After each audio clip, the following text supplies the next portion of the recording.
అదరగొట్టే కారం రంగు రుచి ఆచి కారం పొడి. మహారాష్ట్ర మున్సిపల్ ఎన్నికల ఫలితాలు దేశ రాజకీయాల్లో ప్రకంపనలను సృష్టిస్తున్నాయి.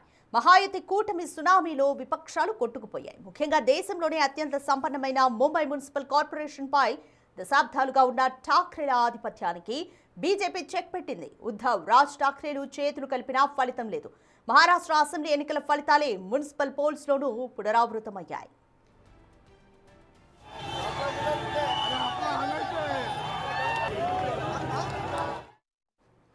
ప్రధాని మోదీ నాయకత్వంలోని డబుల్ ఇంజన్ సర్కార్ చేస్తున్న అభివృద్ధి పనులకు పట్టణ ఓటర్లు బ్రహ్మరథం పట్టారు. దేవేంద్ర ఫడ్నవీస్ క్షేత్రస్థాయిలో చేసిన మైక్రో మేనేజ్మెంట్ బీజేపీని సింగిల్ లార్జెస్ట్ పార్టీగా నిలబెట్టింది. విపక్షాల మధ్య సరైన సమన్వయం లేకపోవడం, ఓట్లు చీలిపోవడం మహాయుతికి ప్లస్ పాయింట్గా మారింది.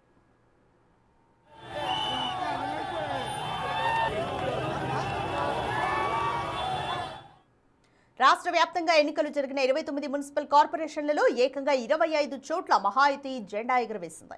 227 సీట్లున్న ముంబై కార్పొరేషన్లో మహాయుతి 118 స్థానాలను గెలుచుకుని పీఠాన్ని దక్కించుకుంది.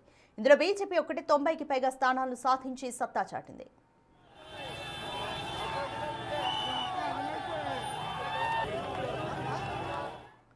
శివసేన అధినేత ఉద్ధవ్ ఠాక్రే, ఎంఎన్ఎస్ చీఫ్ రాజ్ ఠాక్రే ఈసారి లోపాయికారి ఒప్పందంతో కలిసి పోటీ చేసినా ఓటర్లను ఆకట్టుకోలేకపోయారు. మరాఠీ అస్మిత కంటే అభివృద్ధి ముఖ్యమని ఓటర్లు భావించడంతో ఉద్ధవ్ సేన కేవలం 65 స్థానాలకి పరిమితమైంది.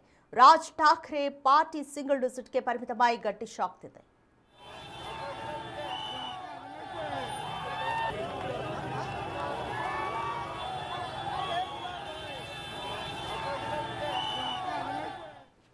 ముంబైలో కాంగ్రెస్ తన ఉనికిని కోల్పోయే స్థితికి చేరుకుంది. కేవలం 24 స్థానాల్లో మాత్రమే గెలిచి 3వ స్థానానికి పడిపోయింది. లోక్సభ ఎన్నికల్లో కనిపించిన జోష్ మున్సిపల్ ఎన్నికల నాటికి కాంగ్రెస్లో పూర్తిగా నీరుగారిపోయింది.